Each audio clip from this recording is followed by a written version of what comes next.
जीवत मुआ का हुआ पूर्वज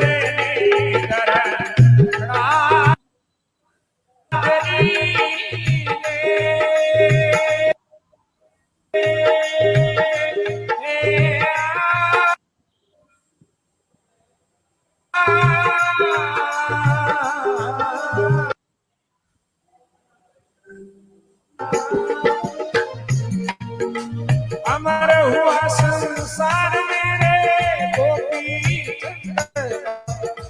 अरे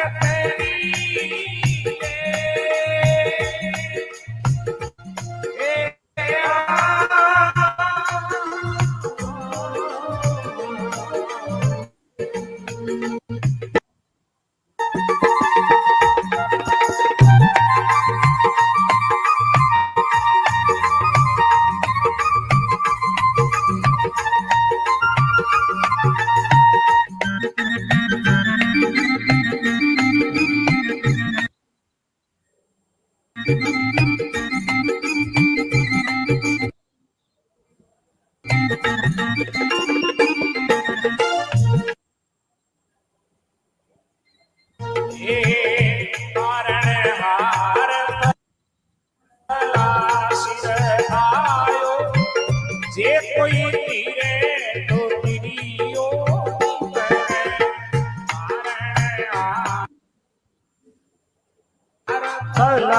सिर आयो जे कोई तीरे है सो तिरियो जीवन जे जीवन बलपन चावो सेवा विष्णु जी करियो जे जीवनारो भलो पण चावो सेवा विष्णु जी करियो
पड़े रे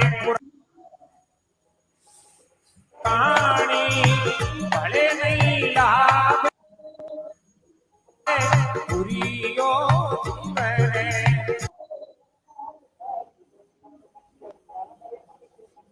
मिट खावे ही पड़े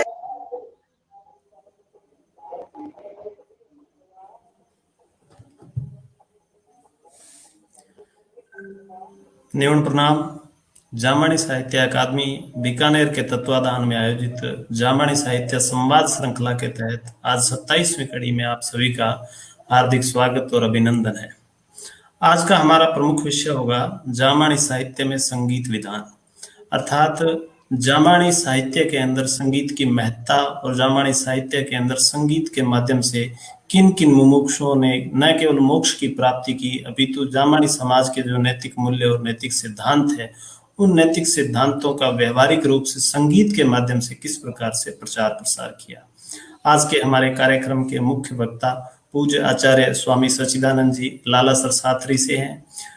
पूज्य स्वामी जी हालांकि किसी परिचय के मोहताज नहीं है, लेकिन राशीसर नामक गांव से निकलकर और लालासर साथरी के माध्यम से विगत कई वर्षों से समाज के अंदर उन्होंने जामणी मूल्यों को न केवल भौतिक रूप से बल्कि सोशल मीडिया के माध्यम से भी उन्होंने समाज के सामने उन्हें प्रमुख रूप से रखा है। शब्दवाणी की बहुत ही सरल व्याख्या के लिए स्वामी जी जाने जाते हैं। अपनी कथाओं और जागरण के अंदर गुरु महाराज की वाणी को बहुत ही सुमधुर वाणी के माध्यम से उन्होंने समाज के समक्ष रखा और निश्चित रूप से इसका एक व्यापक जो प्रभाव है वो समाज के अंदर देखने को मिला है। स्वामी जी निरंतर धार्मिक पुस्तकों में अध्ययनरत रहते हैं और इसी क्रम में वर्तमान में वे कुरुक्षेत्र विश्वविद्यालय से अपना जो शोध कार्य है वो भी संपादित कर रहे हैं, जिसका मुख्य विषय भारतीय जो उपनिषद है उनका और जामनी साहित्य का जो एक विवेचनात्मक जो अध्ययन है वो उनका मुख्य विषय रहेगा।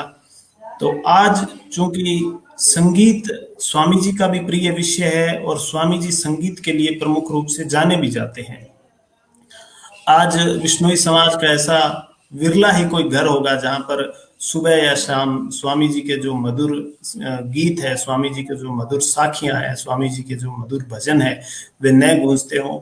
और एक बीच में एक ऐसा समय निश्चित रूप से एक ऐसा आ गया था कि जो जामानी संगीत की जो एक करण प्रियता है, जो उसकी मधुरता है या जो एक उसकी निश्चित जो एक राग शैली है, वो राग शैली कहीं ना कहीं समाज से दूर होती जा रही थी। स्वामी जी ने उन साखियों को और उन गीतों को और उन भजनों को जो जागरणों के माध्यम से और कथाओं के माध्यम से उन्होंने समाज के सामने उनको एक प्रकार से पुनर्जीवित किया। तो मैं बिना कोई वक्त जाया करे मैं निवेदन करूंगा आचार्य स्वामी सच्चिदानंद जी से कि वे अपना व्याख्यान शुरू करें। आभार संदीप जी, आपने बहुत विस्तार से परिचय दे दिया जिसकी आवश्यकता तो नहीं थी। फिर भी मैं एक इसमें करेक्शन था कि मेरा जो शोध कार्य है वो बाबा मस्तनाथ यूनिवर्सिटी रोहतक से चल रहा है और जामानी साहित्य अकादमी जिसका उद्देश्य जामानी साहित्य का प्रचार प्रसार, संवर्धन, संरक्षण और गुरु महाराज जाम्बो जी के जो सिद्धांत है उनको जन जन तक पहुंचाना, उसके लिए अनेकों माध्यम हो सकते हैं जैसे जामानी साहित्य अकादमी प्रयोग में ले रही है। बच्चों में गुरु महाराज की शिक्षाओं का अधिरोपण करने के लिए संस्कार शिविर, युवाओं के लिए अनेक प्रकार की जैसे ये सेमिनार है, सोशल मीडिया है, इनके माध्यम से, और जो वृद्ध लोग हैं उनके लिए भी साहित्य का जो मुद्रण हो रहा है, प्रकाशन हो रहा है। अनेक साहित्यकारों को एक विशेष मंच प्रदान किया जामानी साहित्य अकादमी ने। और जामानी साहित्य अकादमी पिछले लॉकडाउन काल में जब से सभी लोग अपने घरों में बंधे हुए हैं तब से विचार किया गया कि क्यों ना हम भी घर बैठे साहित्य पर चर्चा कर सकें, और इसी बात को ध्यान में रखते हुए ये जामानी साहित्य अकादमी द्वारा जामानी साहित्य संवाद श्रृंखला का आयोजन किया गया और उसका आज 27वां भाग है।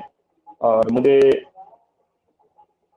सबसे पहले भाग में भी आप सब लोगों से मुखातिब होने का अवसर मिला था, उसके बाद भी मैं निरंतर जितने भी वक्ता आते हैं उन सब वक्ताओं का वक्तव्य जब भी मुझे समय मिला है, कई बार लाइव भी सुना और कई बार बाद में भी सुन करके मैंने अपनी उपस्थिति दर्ज करवाई। अब आज का जो मेरा विषय है जामानी साहित्य में संगीत विधान। संगीत सृष्टि के कण कण में रमा हुआ है और कोई भी विषय, कोई भी साहित्य या कोई भी परंपरा ऐसी नहीं है जिसमें संगीत को स्थान ना मिला हो। हमारा जामानी साहित्य भी बड़ा सांगीतिक है और इसमें संगीत को ही विशेष स्थान दिया गया है। गुरु महाराज जाम्बो जी ने जिन शब्दों का उच्चारण किया है उनमें भी एक निश्चित लय, निश्चित संगीत और आरोह अवरोह का जो एक क्रम है वो बड़ा मधुर है और बड़ा कर्णप्रिय है। संगीत के बिना किसी भी चीज को याद रख पाना और या हृदय तक पहुंचना बड़ा मुश्किल होता है। और संगीत जो है ये हर मनुष्य के हृदय तक कानों के माध्यम से पहुंचता है। प्राचीन हमारी शैलियां जितनी भी रही है उनमें जो गेय शैली है, गा करके उपदेश दिया जाता था, वो ज्यादा प्रभावी और ज्यादा प्रेरक हुआ करता था। इसलिए जितना भी हमारा संत साहित्य है वो अधिकतर भजनों के रूप में, दोहों के रूप में, चौपाइयों के रूप में, जिनको प्रेम से गाया जा सके उसी के रूप में उनकी रचना हुई है।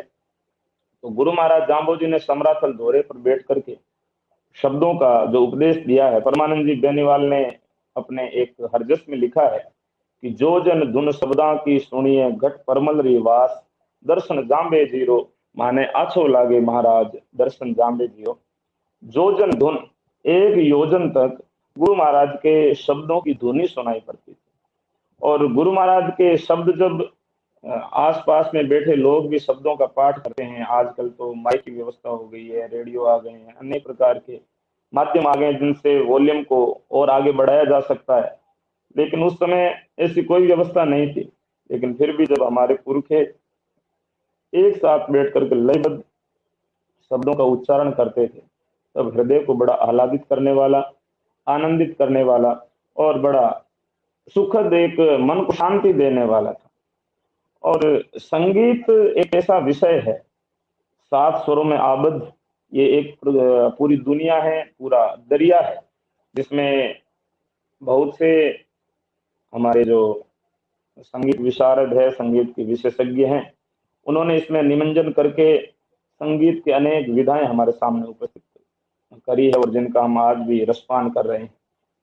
और संगीत से दुनिया का कोई भी जो दर्द है उसको मिटाया जा सकता है। किसी भी व्यक्ति का जो अंदर का गम है उसको भुलाने के लिए भी संगीत का उपयोग में लाया जाता रहा है। सांप से ज्यादा जहरीला कोई जीव इस संसार के अंदर नहीं, और सांप भी उसके सामने जब मधुर संगीत बजाया जाता है तो वो अपने विष को भूल जाता है, और अपने विष को भूल करके वो भी नाचने लगता है, नृत्य करने लगता है।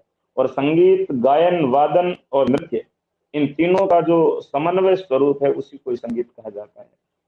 तो गायन के रूप में हमारी जो जामानी परंपरा है उसमें सबसे पहले यदि हम दृष्टिपात करें तो गुरु महाराज जाम्बो जी ने शब्दों का उच्चारण किया है, वो भी गा करके ही किया। एक निश्चित लय है, निश्चित ताल है, और उसी रिदम के साथ में शब्दों को जब बोला जाता है तब वो आनंद देने वाला होता है। जैसे तो जब जल्दबाजी होती है तब वो लय नहीं रह पाती है, लेकिन जब 5-7 लोग शब्दों के विशेषज्ञ बोलते हैं, और जैसे इस ताल के साथ में मैं बोल करके बताऊं कि गुरु चीन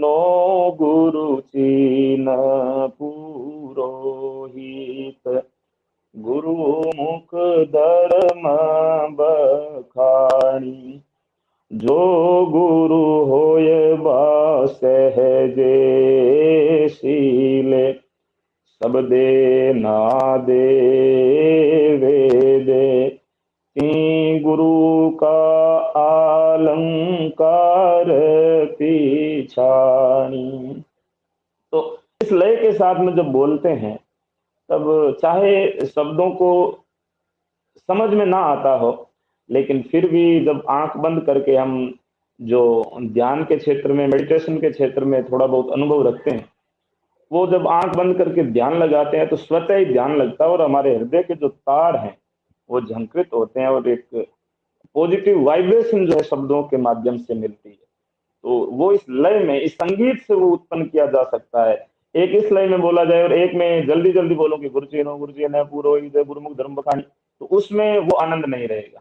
तो संगीत से उसका जो रस है, उसका आनंद है, वो कई गुना और ज्यादा बढ़ जाता है। इसलिए गुरु महाराज जाम्बो जी ने भी जो शब्दों का उपदेश दिया है वो एक गेय राग में, संगीत के साथ में यदि उसको चलाया जा सके तो भी और अधिक कर्ण प्रिय और मधुर हो सकता है।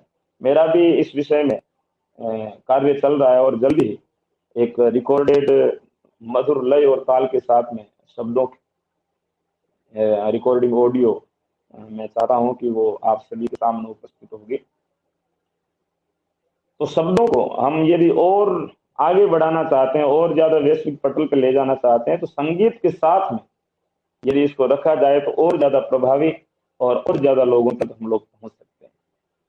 गुरु महाराज जाम्बो जी के शब्दों के सारे उपदेशों को यदि हम देखते हैं तो वो भी संगीत में हमें आबद्ध प्राप्त होते हैं। और गुरु महाराज जाम्बो जी के समक्ष जितने भी हजूरी कवि हुए हैं, उन्होंने भी जो साखियां लिखी है या गाई है, वो गा करके संगीत के साथ में ही, जैसे आज हम संवाद कर रहे हैं भाषा के रूप में, इस भाषा में न होकर के एक संगीत में गा करके उसको रखा गया ताकि लोगों को अधिक समय तक याद रखें और लोग उसको हृदयस्थ कर सकें। जो श्रुत परंपरा से चली आ रही थी चीजें, वो सारी संगीत की वजह से ही, संगीत ने उसको शब्दों को बांध करके रखा है। आज जब हमारे सामने लिखित के रूप में इतनी शब्दवाणी और इतना साहित्य हमारे पास में उपस्थित है, जब लेखन में आया है तब से कंठस्थ करने की परंपरा कहीं ना कहीं गौण हो गई है। और कंठस्थ करने के लिए जो संगीत की परंपरा में जो चीजें बंधी हुई हैं, उनको ज्यादा कंठस्थ करने में आसानी रहती है।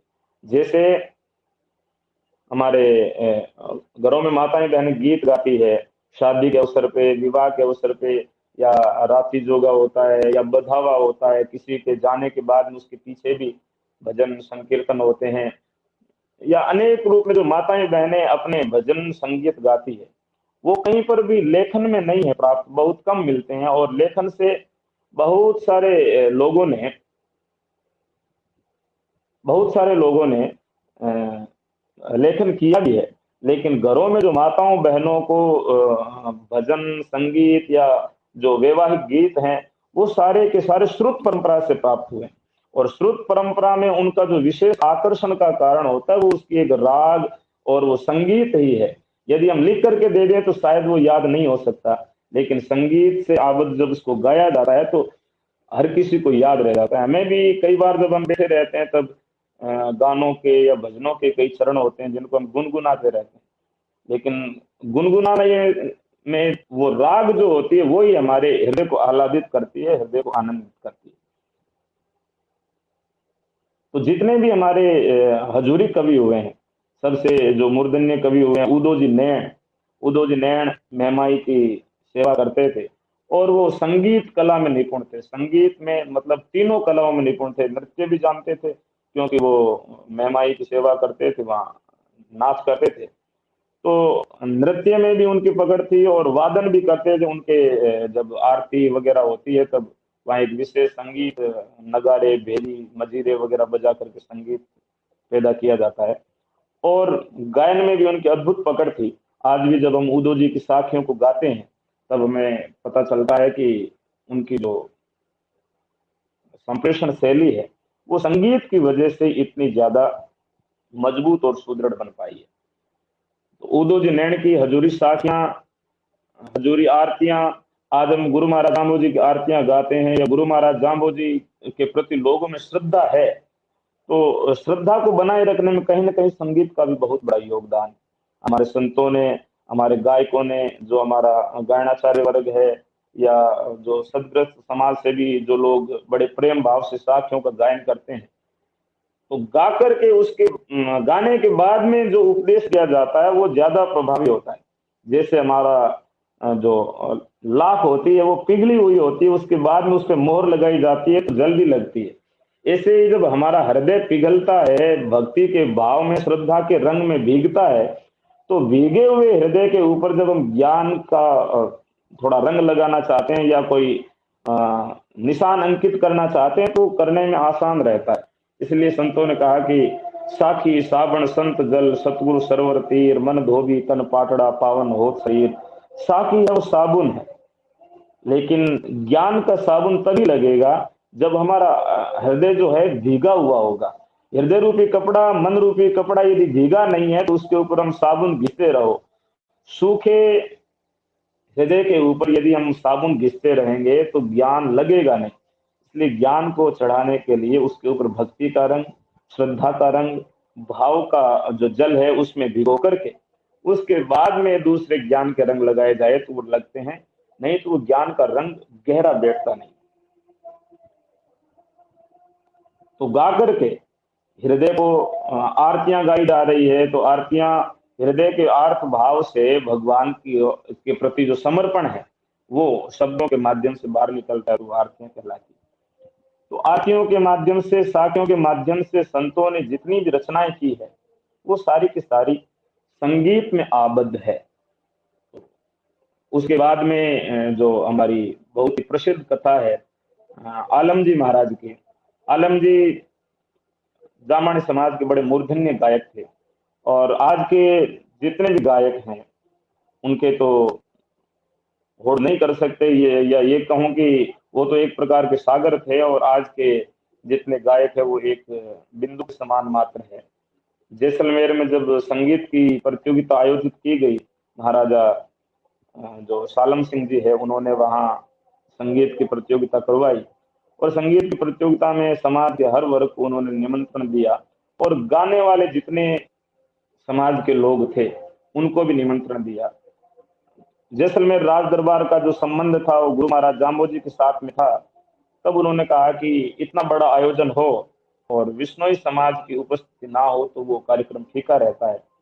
तब उन्होंने निवेदन किया, और उस समय आलम जी महाराज कहते हैं वहां विश्नोई समाज की तरफ से प्रतिनिधित्व करने के लिए गए, और वहां पे बड़ी सुंदर प्रतियोगिता हुई। बड़े बड़े घराने के गायक थे वो सब आए हुए थे, सबने अपनी अपनी राग रागनियां को जो उत्कृष्ट नमूना उनके पास में था उन्होंने प्रस्तुत किया। गुरु महाराज जामो जी का वरद हस्त आलम जी के सिर के ऊपर था, और संगीत कला में वो निपुण थे। राजा ने शर्त रखी कि आज जो जीतेगा जो भी इनाम के रूप में उनको देना था उसकी घोषणाएं हुई, और सबसे पहले कहते हैं आलम जी महाराज को सीनियरिटी के हिसाब से उनको पहले दिया गया कि भाई शुरुआत जो है आलम जी करेंगे। तब उन्होंने पतवे की साखी गाई, और पतवे की साखी विरह का वर्णन है। कहते हैं जब पतवो लिख दे ब्राह्मणा के ऊ दो समझाए तुम बिन दूभर जियो देसड़ो। जो गोपियां हैं उनके हृदय के भाव को उन्होंने प्रकट किया कि जब भगवान श्री कृष्ण गोकुल को छोड़ करके मथुरा चले गए, वहां राज करने लगे, वहीं रहने लगे, तब उद्धव जी महाराज जो ज्ञानी हैं और ज्ञान का उपदेश देने के लिए गोपियों के पास में आए, और गोपियों को समझाया कि आप उस कृष्ण को भूल जाओ, क्यों आप उसको इतना याद करती हो। तब गोपियों ने कहा कि हे उद्धव जी, भगवान कृष्ण के बिना तो हमारा जीवन अधूरा है, वो तो हमारे जीवन के प्राण थे। और फिर उन्होंने अपने हृदय के जो भाव है उन भावों को इस पतवे में प्रकट किया। और गायक जो गाता है, कुशल गायक होता है गाने वाला, तो वो श्रोताओं को भी उसी काल में और उसी भाव में उपस्थित करवा देता है जिस भाव में वो रचना लिखी गई है। तब उन्होंने जब इस भाव के साथ में गाया तो वहां उपस्थित जितना भी जन समुदाय था वो सबका सब भाव विवल हो गया। और लोगों की तो बात छोड़िए, वहां का जो रखा हुआ पत्थर था वो पत्थर भी पिघल गया। और जब पत्थर पिघला तब पत्थर के अंदर कहते हैं उनके पहले, आजकल तो संगीत के अनेक वाद्य यंत्र आ गए हैं, उस समय मंजीरे करताल इन्हीं को जो है साथ में संगीत गाया जाता था, साखियां गाई जाती थी। उन्होंने वो गुरु महाराज का जयकारा बोल करके जो मजीरा था वो मजीरा उस पत्थर के ऊपर कहते हैं रखा, और वो पत्थर के अंदर मजीरा जो जैसे द्रवित कोई चीज होती है उसके अंदर समा जाता, क्योंकि पत्थर पिघला हुआ था, और पिघले हुए पत्थर के अंदर वो मजीरा अंदर चला गया। अब जैसे ही साखी बंद हुई और वापस पुनः सामान्य हुआ माहौल, तो वो पत्थर भी जो है वापस जम गया।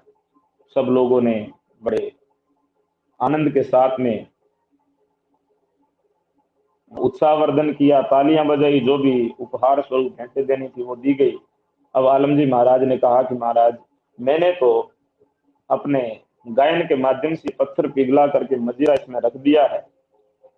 राजा ने कहा कि अब यदि कोई दूसरे गायक गा करके पत्थर को पुनः पिघला करके यदि इस मजीरे को वापस बाहर निकाल देंगे तो जो है ये इनाम उनको दे दिया जाएगा। कहते बाद में गायकों ने बहुत कोशिश करी, लेकिन केवल कला से या कला में निपुण हो जाने मात्र से, आपके पास में यदि कोई पांडित्य है तो पांडित्य से आप किसी को प्रभावित कर सकते हो, किसी को आप इम्प्रेस कर सकते हो, लेकिन जो पवित्रता है, जो भाव है, उससे प्रभु भावित होता है, आदमी भाव में रंगता है, भावित कर देता है। और आलम जी ने उसी भाव के साथ में जब साखी गाई तब पत्थर पिघल गया। तो जामानी साहित्य में तो इस परंपरा में ऐसे ऐसे गायक हुए हैं जिन्होंने पत्थर दिलों को भी पिघलाया है और पत्थरों को भी पिघलाया है। तो ऐसा अद्भुत और उत्कृष्ट जो उदाहरण है, अन्यत्र आपको खोजना या मिलना बड़ा मुश्किल लगेगा।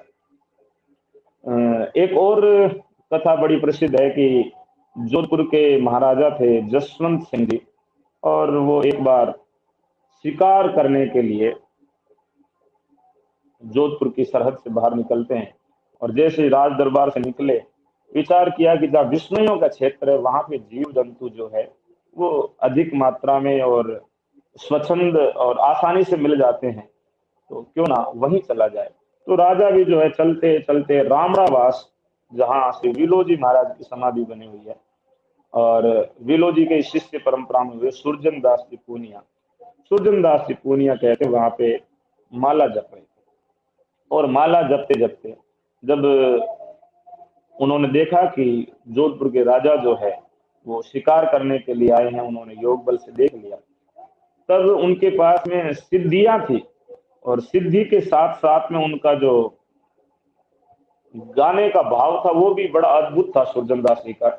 उन्होंने अपने सिद्धि से देखा कि राजा शिकार करने के लिए आया है, तब उन्होंने जितने भी हिरण थे कहते हैं उनको योग बल से साधु बना दिया, महात्मा बना दिया।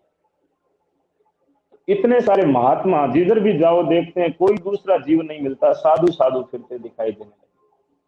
राजा परेशान हो गए कि आज मैं तो शिकार करने के लिए आया था और यहाँ पर देख पा रहा हूँ इतने साधु है, इतने साधु कहाँ से आ गए, कोई कुंभ का मेला लगने वाला है या क्या मामला है। तब उन्होंने देखा कि और साधु सब घूम रहे थे और एक नाड़ी बनी हुई है, उसके ऊपर सुरजन दास जी की छान बनी हुई है, तो उस नाड़ी का नाम भी छान नाड़ी अब वर्तमान में पड़ा हुआ है। उस छान के मारवाड़ी में छान को कुटिया को कहते हैं। कुटिया के अंदर देखा तो एक महात्मा माला जप रहे थे। सुरजन दास जी को जाकर के राजा ने प्रणाम किया, और राजा ने प्रणाम करते ही कहा कि महाराज आज मैं बड़ा असमंजस में हूं, मैं जब से राज्य से निकला हूं तब से देख पा रहा हूं जहां देखो वहां नजर जाती है वहां साधु ही साधु है, इतने साधु इस मेरे जंगल में कहां से आ गए। तब सुरजन दास जी ने कहा कि जंगल में तो साधु ही रहते हैं, लेकिन आज महाराज जंगल में कैसे आ गए, जो राजमहलों में रहते हैं, राज करते हैं।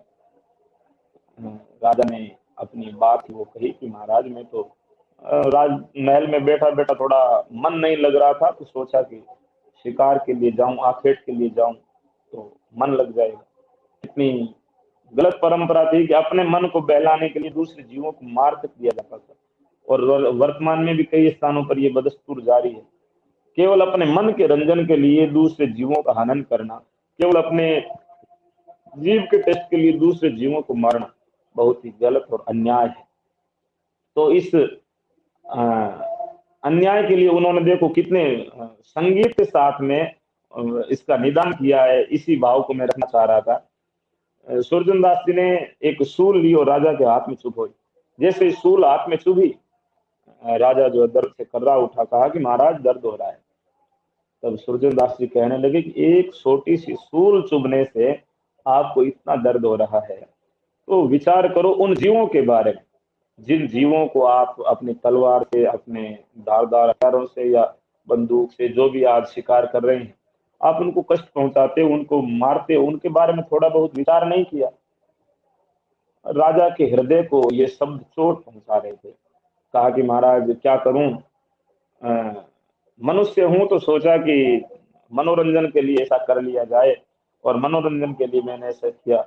तब सुरजन दास जी ने जो उपदेश दिया, जैसे आज हम वार्ता कर रहे हैं इस भाषा में नहीं दिया है, उन्होंने एक साखी के रूप में गाकर के उपदेश दिया, और गाकर के दिया हुआ उपदेश ज्यादा प्रभावी होता है। आज आप कबीर को पढ़ेंगे या सूरदास जी है, मीरा हैं, जितने भी कवि हैं, उनकी प्रसिद्धि इसी वजह से है कि उन्होंने जो भी उपदेश दिए वो गा करके दिए, और बाद में एक परंपरा है गायकों की, उन्होंने उनको गा गा करके उस चीज को अमर रखा है, जनमानस में बनाए हुए रखा है। तो जो चीज गायन में आ जाती है, वो चीजें ज्यादा इफेक्टिव होती है, ज्यादा प्रभावित करने वाली होती है, तब सुरजन दास जी ने उनको साखी के रूप में उपदेश दिया, जो सोरठ की साखी के रूप में प्रचलित है। मनवा भजे तो विष्णु भज कर कर मन में सोच, बार बार नहीं पाए बा मिनक जन्म की मौज। ये मनुष्य जन्म की मौज तुझे बार बार नहीं मिलेगी, ऐसा सोच करके तू जो है भगवत भजन कर, परमात्मा का चिंतन कर। तो ये सोरठ की साखी, वैसे जो शास्त्रीय संगीत होता है उसमें सोरठ की साखी रात्रि को 12 बजे से 3 बजे के बीच में जो रात्रि का तृतीय पहर होता है, वो उसके लिए गाने को उपयुक्त माना जाता है। और सोरठ की साखियों को हमारे संत महात्मा और हमारे जितने भी गायक गण हैं, वो बड़े प्रेम भाव के साथ में गाया करते थे। और सोरठ की साखी से, प्रभाती साखियों से गायक की परीक्षा होती थी कि यदि इनको ठीक रूप से गा देता है तो वो गायक निपुण है। नहीं, दूसरी जैसे साखियां हैं, छंदा की है, कणा की है, उनको तो फिर भी हर कोई गायक सामान्य रूप से गा लेता है। लेकिन सोरठ की साखियां हैं या प्रभाती साखियां हैं, कई साखियां जो गाने में बड़ी क्लिष्ट है, लेकिन जो हमारे मूर्धन्य गायक हुए हैं उन्होंने इनको स्वर प्रदान दिए हैं। जब रचनाकार लेखक जो होता है, कवि, उस साहित्य का सृजन करता है, तब ट्यून भी उसके माइंड में होती है कि इस ट्यून के साथ में, इस धुन के साथ में इसको गाया जाएगा। तो उसी धुनों के आधार पे ये हमारी साखियां रची गई है। साखियों में जैसे जुमले की साखियां हैं जो जागरण में गाई जाती है, और जुमले के बाद में हजूरी साखियां।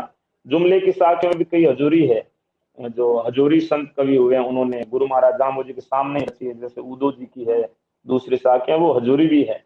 तो हजूरी साखियों का तात्पर्य जो गुरु महाराज के सामने गाई गई, हजूर में जो प्रस्तुत की गई है, वो साखियां हजूरी है। और जुमले की साखियां जो जागरण में जो उपदेशात्मक ढंग से दी गई है, वो जुमले की साखियां हैं। और उनकी भी अलग अलग राग है। जैसे अब हम शुरू कर रहे हैं तो 9 से 12 बजे तक शाम कल्याण या दरबारी का समय है, तो उसी राग के साथ में उन साखियों का भी निर्माण किया गया है। और जैसे सैंसर नाम संभाल या लौट तनी जलाद, इनको दो दो राग में गाया जाता है। जब रात्रि को जागरण में गाते हैं तब दूसरी राग होती है, और सुबह को प्रभात के समय में गाते हैं तब दूसरी राग के साथ में इनको प्रस्तुत किया जाता है। इनकी सबकी दो दो रागें हैं। तो कई साखियां ऐसे जिनको, जैसे भंवरे की साखी है, इनको सोरठ की राग में भी गाया जा सकता है, शाम के समय शाम कल्याण में भी गाते हैं, और सुबह को प्रभाती राग में भी गाते हैं। तीनों रागों में भी गई कई साखियां हैं। और बिणजारिया की साखी है, और है ये दरबारी राग में भी गए हैं। तो अलग अलग रागों की अनेक साखियां हैं। और दूसरी रचनाएं भी हैं जो प्रमुख रूप से गाई जाती रही है, जैसे रुक्मणी मंगल है, या प्रहलाद चरित्र है, या विलोजी महाराज की साखियां हैं जो बड़ी प्रभावित करने वाली है।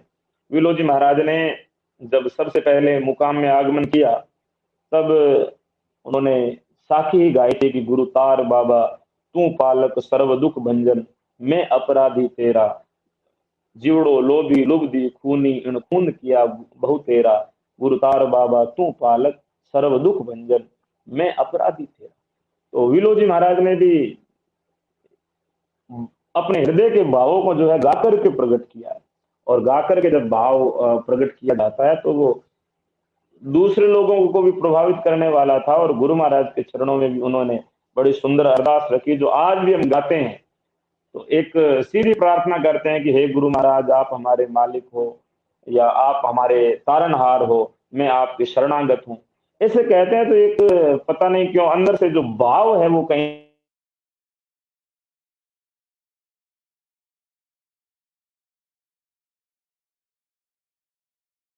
शब्द साथ साथ में भाव भी जो है बाहर निकल करके आता है। तो संगीत और भाव का, दोनों का जो है अद्भुत संगम है। जितने भी हमारे दूसरे गायकों और संतों की वाणियों के ऊपर भी हम दृष्टिपात करते हैं, तब मालूम पड़ता है कि इन्होंने कहीं न कहीं जो संगीत को जो है वो महत्वपूर्ण स्थान दिया है। गुरु महाराज दामो जी के बाद में जो हमारी परंपरा चली है, जिससे इस शब्दवाणी को याद रखा गया है, वो एक सांगीतिक शैली में होने की वजह से यह शब्दवाणी लोगों को कंठस्थ है। नहीं तो अब जो वर्तमान में कितना साहित्य जो है सृजित किया जा रहा है, लेकिन उस साहित्य को याद रख पाना मुश्किल है। लेकिन जो संगीत में हरजस है, साखियां हैं, उनको लगभग हर किसी को याद है। तो संगीत का जो महत्व है उसको आज पूरी दुनिया स्वीकार कर रही है। और संगीत में जैसे आज मैं कोई भजन गा रहा हूँ तो भजन गाया हुआ लाखों लोग सुन लेते हैं, और यदि प्रवचन है या उपदेशात्मक रूप से कोई चीज कही गई है तो वो बहुत कम लोग सुन पाते हैं। संगीत को अनपढ़ व्यक्ति भी समझ लेता है। संगीत के अंदर भाव होता है, और भाव को समझने के लिए कोई ज्यादा ज्ञान की या साक्षर होने की जरूरत नहीं है। संगीत किसी भाषा में आबद्ध नहीं रहता है। चिड़ियों का चहकना है, उसमें भी संगीत है। गुरु महाराज ने तो कहा कि बादल की जो गर्जना है वो भी एक प्रकार का संगीत है। घर में जो बिलोना बिलोया जा रहा है उसके अंदर से जो एक साउंड निकल रही है, जो ध्वनि निकल रही है, वो भी एक प्रकार का संगीत है। एकण बाजे नीर बरसे दूजे माए विरोल खीरूं, और जो पहला बाजा है उसको तो बादलों की गर्जना को गुरु महाराज ने कहा, और दूसरा बाजा जैसे घर में बिलोना होता है उसमें से जो ध्वनि निकलती है उसी को संगीत गुरु महाराज जाम्बोजी ने बतलाया। तो ये पूरी दुनिया संगीत में बंधी हुई है। हमारी जो सांसों की आवन जावन है उसके अंदर भी एक संगीत है, उसके अंदर भी एक रिदम है। हृदय का धड़कना है, उसके अंदर भी एक रिदम है रमी हुई। उस रिदम के, उस ट्यून के आधार पे जो है हृदय धड़क रहा है। और जितने भी हमारे देवी देवताओं में गुरु महाराज जाम्बोजी ने कहा कि मैंने कन्नड़ होकर बंसी बजाई, गौ चराई, धरती छेदी, काली नाथू, असुर मार किया अक्षयकारी। मैंने जो है सबसे पहले जो असुर थे, जो काली नाग था, उसको भी मैंने बांसुरी की धुन से, संगीत से जो है उनको मैंने मोहित किया है। और संगीत का भी अलग अलग महत्व, जैसे युद्ध शुरू होते हैं उस समय जो एक ध्वनि बजाई जाती है वो एक अंदर शौर्य पैदा करने वाली और हमारे जो अंदर वीरता का भाव है उस वीर रस को जगाने वाली होती है। और जैसे शिवरंजनी है या थोड़ी है, ऐसी रागें गाई जाती है, तब अपने आप ही जो गम जो होता है जीवन का, वो गम याद आ जाता है। दुख के रूप में गाई जाने वाली भी रागें हैं, सुख में गाई जाने वाली भी रागें हैं, विरह में गाई जाने वाली भी रागें हैं, विरदावली में गाई जाने वाली भी रागें हैं। जो भारतीय शास्त्रीय संगीत है ये अपने आप में बड़ा अनुपम है। और आज पूरी दुनिया में यदि हम दृष्टिपात करते हैं तो भारतीय संगीत में जो चीजें हमें प्राप्त होती है, जो भाव हमें प्राप्त होते हैं, वो अन्यत्र खोजना मुश्किल है। तो उसी संगीत की जो एक वृहद परंपरा धरती के अनादि काल से शिव के डमरू से संगीत निकला है, भगवान की वाणी से जो संगीत निकला है, नारद ने उसको वीणा से गुनगुनाया, वो भी संगीत है। तो संगीत के साथ में ज्यादा प्रभावी तरीके से उपदेश दिया जा सकता है, इसी बात को हम विचार कर सकते हैं। एक हमारे जेगला गांव के महात्मा हुए कुंभाराम जी पूनिया, तो उन्होंने रात्रि को साखी सुनी। ये सोरठ की साखी थी कि लागा सो भागा तोड़ तागा रैन नाई एक क्षणा। जो लगे हुए हैं, जो जिनके साथ में हमारा बंधन है, वो बंधन वाले तो एक क्षण भी नहीं रखेंगे, घर से बाहर निकाल देंगे। और जितना धन दौलत है, शरीर के ऊपर यदि कोई एक धागा भी बंधा हुआ है तो उसको भी खोल लेंगे। जब इस भाव के साथ में उन्होंने ये संगीत सुना तो संगीत में आबद्ध साखी उनके हृदय में घर कर गई, और उन शब्दों से प्रभावित होकर के उनको वैराग्य हुआ, और उन्होंने भी बड़ी अद्भुत सिद्धियां प्राप्त करी। और सिद्धियों के साथ में वो सिद्धहस्त गायक भी हुए जिनका साहित्य भी है। आत्मगंग में नाई मेरा मनवा, जासो सरो पाप कट जाई, साधु भाई ऐसा देश हमारा, जा नहीं काल का सारा। तो ये कुंभाराम जी पूनिया, इनकी जो साधु प्रवृत्ति की तरफ जो प्रेरणा मिली है, उस प्रेरणा में भी इस सोरठ की साखी का जो संगीत है, इस संगीत ने उनको प्रभावित किया है। राजा लोगों को प्रभावित किया है, गरीबों को प्रभावित करता है, अमीरों को प्रभावित करता है। ये संगीत जो है सबके लिए है, पूरी दुनिया के लिए, केवल मनुष्यों के लिए ही नहीं है। आप मधुर संगीत बजाइए, मोर भी नाचने लगेगा, सांप भी नाचने लगेगा। दूसरे जो जिनके पास में भाषा वाणी नहीं है, भाषा नहीं है, जो गा नहीं सकते, ऐसे जीव भी उस संगीत को सुन करके ठहर जाते हैं। प्रकृति भी रुक सी जाती है।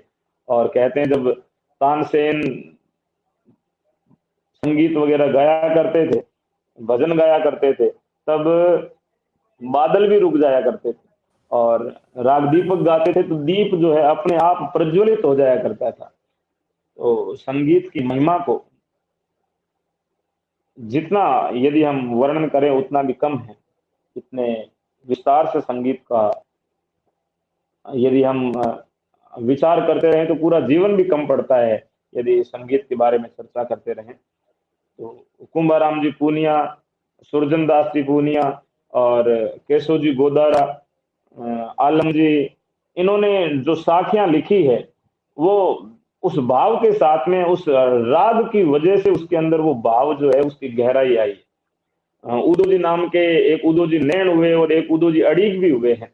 उदो जी अड़ीग रुड़कली गांव के रहने वाले थे, और उन्होंने रात्रि को जब कहते हैं संगीत सुना और ठंडी हवा चल रही थी, ठंडी हवा के साथ साथ में जब शब्दों को सुना और शब्दों के अंदर किसी ने कहा कि आओ जाओ उठ बैठ ठंडी बाजे बूक रे उदा ते भजियो नहीं, थारी चाकरी में चूक रे। अरे उदा, ये आना जाना उठना बैठना ये ठंडी हवाएं चल रही है, लेकिन तूने भजन नहीं किया तो ये तो तेरी चाकरी के अंदर चूक है। और वो वहां से मालवा चले गए। मालवा जाकर के उन्होंने भक्ति करी, साहित्य सृजन भी किया। और वहां से जब वो वापस आए तो गांव में उन्होंने, गांव की जो माताएं बहनें थी, होली के समय में बड़ा उत्सव मनाया जाता रहा है हमारे गांव में। तब जो पुरुष वर्ग फाग खेलता है और माताएं बहनें लूर गाया करती थी। तो लूर में जो लोकगीत हैं या लोक की परंपराओं से संबंधित हैं या एक दूसरे से मस्करी करने के लिए गीत गाए जाते रहे हैं, ऐसे गीतों को सुनकर के उदो जी का हृदय बड़ा आहत हुआ कि जितना समय ये इन गीतों को गाने में जाया कर रही, इतना समय यदि भगवान की महिमा गाएं तो उसका लाभ भी मिलेगा और हृदय भी पवित्र होगा, पाप भी जड़ेंगे और उसका लाभ भी इनको प्राप्त होगा। तब उदो जी महाराज ने उनको जाकर के कहा कि आप ये क्या कर रही हो, आपको तो भगवान के भजन गाने चाहिए। और तब उन्होंने जवाब दिया कि ये तो लूर है, और लूर तो गोपियों ने भी गाई थी, तो हम गा रहे हैं, इसमें कौन सी आपत्ति है। तब उदो जी महाराज कहने लगे कि गोपियों ने जो लूर गाई थी वो लूर ऐसी नहीं थी, वो लूर अपने हृदय के भाव और केवल कृष्ण की महिमा उन्होंने गाई है और दूसरी लौकिक बातों को उन्होंने शामिल नहीं किया है। तब कहा कि महाराज उन गोपियों की तरह तो हम जानते नहीं है, तो हम जैसा जान रही है वैसा गा रही है। तब उदो जी ने उनके लिए लूर की रचना करी और लूर की रचना दे करके उस राग के अंदर संगीत में आबद्ध जब रचना उन्होंने लिख करके दी, तो आज भी जो माताएं बहनें हैं या हमारे जैसे गायक हैं वो उन भावों को गा रहे हैं। लेकिन दूसरे भी उन्होंने कितना साहित्य सृजन किया है, उनके जो उनको याद शायद नहीं रख पाए हैं, लेकिन जो संगीत में आबद्ध चीजें थी, जिनका जो हिस्ट्री है, जो इतिहास है, वो संगीत से कहीं ना कहीं जुड़ा हुआ है, वो चीजें आज भी आम जनमानस के अंदर रमी हुई है। तो शब्दवाणी हो, साखियां हो या दूसरा साहित्य हो, उसका संबंध कहीं ना कहीं सीधे तौर से संगीत से जुड़ा हुआ है और संगीत को नकारा नहीं जा सकता। बहुत सारे लोग आजकल मैं देखता हूँ कि कह देते हैं कि गुरु महाराज ने तो गाने को मना किया है या माना ही नहीं है। एक शब्दवाणी की एक पंक्ति बोलते हैं कि नयो गावे नयो गवावे स्वर्गे जाते बारन लावे, और एक और पंक्ति है शब्दवाणी की कि दुनिया राचे गाजे बाजे तामे कणु न दाणो, दुनिया के सब कोई राचे दीन रचे सो जान। तो देखो, एक होता है अनपढ़ और एक होता है कुपढ़। अनपढ़ वो होता है जिसने शब्दवाणी को खोल के ही नहीं देखा या साहित्य का सही नहीं पढ़ा, वो तो अनपढ़ है। और एक होता है कुपढ़। कुपढ़ वो होता है जिसने केवल वही चीजें देखी है जो उनकी विचारधारा को पोषित करती है, दूसरी बातों पे उन्होंने ना तो कभी पढ़ा है और ना ही कभी गौर किया, तो वो कुपढ़ है। उनको ये मालूम नहीं है कि जितना साहित्य है वो सारा गायन में है, जितनी शब्दवाणी है उसको भी गा करके हम लोग प्रस्तुत करते हैं। तो ये जो ये बाजे आए हैं, बाजे तो धीरे धीरे युग के साथ में आने वाली है। चाहे हारमोनियम आई है वो भी बाद में आई है, चाहे आज इलेक्ट्रिक वाद्य यंत्र आ रहे हैं, तो ये अब इस युग में बने। लेकिन उस युग में जैसा संगीत और जैसे साधन थे उन साधनों के साथ में गुरु महाराज ने बाजू जी तरड़ के यहाँ जागरण लगाया।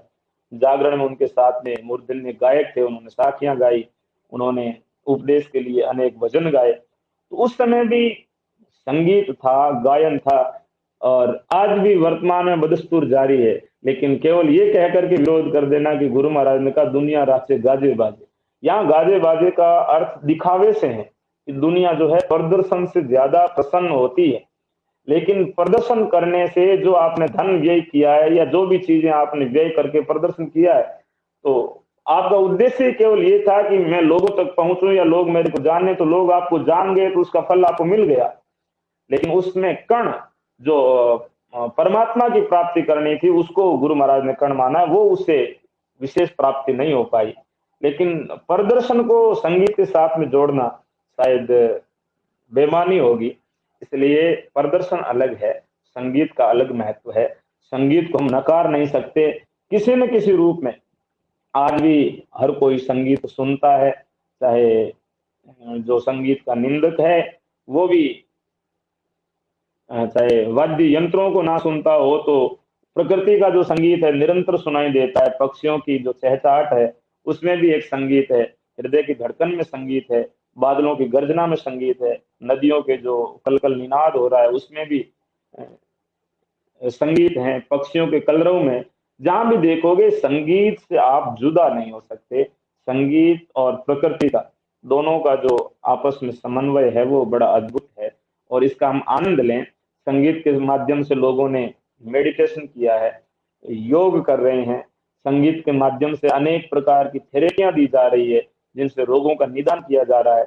और निंदा करने वाले भी उस समय भी थे, वर्तमान में भी हैं, लेकिन संगीत के महत्व को नकारा नहीं जा सकता। शायद अब घड़ी की सुई जो है मेरे तय समय से ऊपर निकल रही है, और हमारे जामणी साहित्य अकादमी के अध्यक्ष महोदय श्री आचार्य श्री स्वामी कृष्णानंद जी गुरु जी भी अपना अध्यक्ष उद्बोधन देंगे, और श्री संदीप जी धारणिया और हमारे जो तकनीकी विशेषज्ञ है डॉक्टर लालचंद जी, आपका भी बहुत बहुत धन्यवाद। और जामणी साहित्य अकादमी का जो पैनल है जो ये तय करता है कि इनका वक्तव्य हो, उनका भी बहुत बहुत आभार कि आपने मुझे मौका दिया और संगीत जैसे प्रिय विषय पे मुझे बोलने का मौका दिया। बहुत सारी चीजें मैंने कोई सारी चीजों को क्लियर नहीं किया, जो भी मेरे ध्यान में आया है उन कथानकों के माध्यम से मैंने संगीत की बातें रखी है। और भी जामणी साहित्य में संगीत से जुड़े हुए विषय वृतांत भरे हुए पड़े हैं, जिनको यदि हम देखेंगे तब पता चलेगा कि संगीत का जो है संप्रेषण में बहुत सशक्त माध्यम होता है। संगीत संगीत के साथ में यदि हम कोई बात रखते हैं, उपदेश देते हैं, तो वो ज्यादा प्रभावी होती है, ज्यादा लोगों तक पहुंचती है, ज्यादा हृदयों तक पहुंचती है। इसलिए संगीत का आप आनंद लें। और जो साखियां हैं, जो हमारा जामणी संगीत है वो भी अपने आप में अनूठा है। जामणी साखियों की जो रागें हैं वो अन्यत्र नहीं मिलती है। तो अपने आप में अनूठे संगीत को और रागों को जिन संतों ने अपने साहित्य के माध्यम से सृजित किया है, उन सभी संतों के श्री चरणों में मैं सश्रद्ध नमन करता हूँ, वंदन करता हूँ। और आप सभी श्रोताओं ने इस कार्यक्रम को भाव से देखा, सुना, और प्रवाह में कहते समय यदि कोई भूल या कुछ त्रुटि रह गई है तो उसके लिए मैं क्षमा प्रार्थी हूँ। और आप सबको पुनः बहुत बहुत शुभकामनाएं, साधुवाद, धन्यवाद देते हुए मैं अपने शब्दों को विराम देना चाहूंगा। धन्यवाद। बहुत बहुत धन्यवाद स्वामी जी। आपने बहुत ही सरल और बहुत ही स्पष्ट शब्दों के अंदर जो जामणी जो समाज है उसमें जो संगीत की महत्ता है उसको रेखांकित किया है। क्योंकि आपका जो जीवन है वो स्वयं इस संगीत साधना को समर्पित है, तो निश्चित रूप से आज आप वर्तमान में समाज में एक प्रमाणिक रूप से जामणी संगीत को स्थापित करने वाले युवा संत हैं। और आपने अपनी स्वर लहरियों के माध्यम से हर वर्ग का जो ध्यान है वो जामणी साहित्य की तरफ खींचा है, और इसका जो प्रभाव है वो समाज के अंदर व्यापक रूप से देखने को भी मिला है।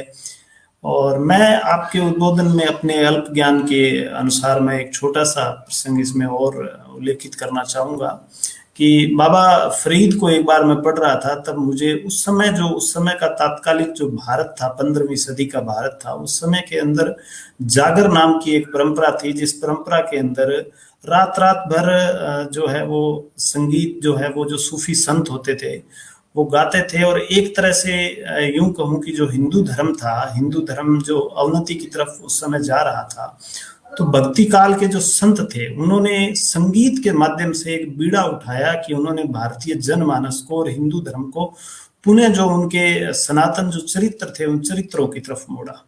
और जामानी साहित्य में भी जो जामानी संत हुए और जो जामानी मर्मज्ञ हुए, उन्होंने अपने संगीत के माध्यम से जो हमारे नैतिक चरित्र थे, जो हमारे सनातन चरित्र थे, जिनसे हम अपने जीवन के अंदर बहुत अच्छा व्यवहारिक जो एक संदेश ले सकते हैं, उन्होंने अपने गीतों के माध्यम से, भजनों के माध्यम से और साखियों के माध्यम से समाज के सामने उन चरित्रों को रखा। और वो जो एक परंपरा है वो आज तक अनवरत जारी है। और जैसा कि साखियों में आया है कि इन जुमले ने पूजे ला किरोड़, तो निश्चित रूप से ये जो संख्या है, ये संख्या आदि जो समाज है इसका जहां तक भी इसका प्रभाव रहेगा, संगीत का प्रभाव समाज के साथ साथ बढ़ता ही जाएगा। और अब मैं डॉक्टर लालचंद जी से निवेदन करूंगा कि वे अगर अध्यक्ष महोदय स्वामी कृष्णानंद जी जुड़ पाए हैं तो ठीक है, अन्यथा अगर वे तकनीकी कारणों से नहीं जुड़ पाए हैं तो धन्यवाद प्रस्ताव मैं निवेदन करूंगा डॉक्टर लालचंद जी से।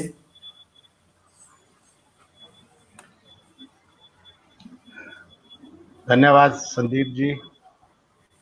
सर स्वामी जी अभी तक जुड़े हुए नहीं हैं जी। तो आज पूज्य स्वामी जी सच्चिदानंद जी ने बहुत ही अच्छा संगीत के बारे में बताया। मैंने तो लाइफ में पहली बार सुना था। स्वामी जी के संगीत लगभग हर एक प्रोग्राम से पहले मैं बजाता हूं और बहुत अच्छे संगीत लगते हैं, ताकि आपके इतने मधुर संगीत से जो है ज़्यादा से ज़्यादा वक्ता जुड़े, इसलिए हम आपके ही संगीत प्राय कर लगाते हैं इसी श्रृंखला से पहले। तो आज जो आपने संगीत के बारे में जो बताया, जो उसके विचार और गुण जो बताए, जिससे जो पुरानी इनकी जो हिस्ट्री बताई, वास्तव में बहुत अच्छे लगी और मैंने तो ये पहली बार ही सुना है और बहुत ही अच्छा लगा। आपने समय निकाला, जैसे आपने कहा कि आज कहीं बाहर आप आए हुए हैं और आपने समय निकाल के और जामानी की सवाल श्रृंखला में अपना बहुमूल्य समय दिया, इसके लिए बहुत बहुत धन्यवाद। और संदीप दानिया साहब, वकील साहब ने भी आपने जो समय निकाला और आपने जो है इस प्रोग्राम में अपना जो है टाइम निकाल के और अपने बिजी समय से अपना जो टाइम दिया, उसके लिए बहुत बहुत धन्यवाद। और उम्मीद करता हूँ आगे इसी तरह आप जामानी के प्रोग्रामों में अपना पूरा हिस्सा लेते रहेंगे और इसके लिए सबके लिए बहुत बहुत धन्यवाद।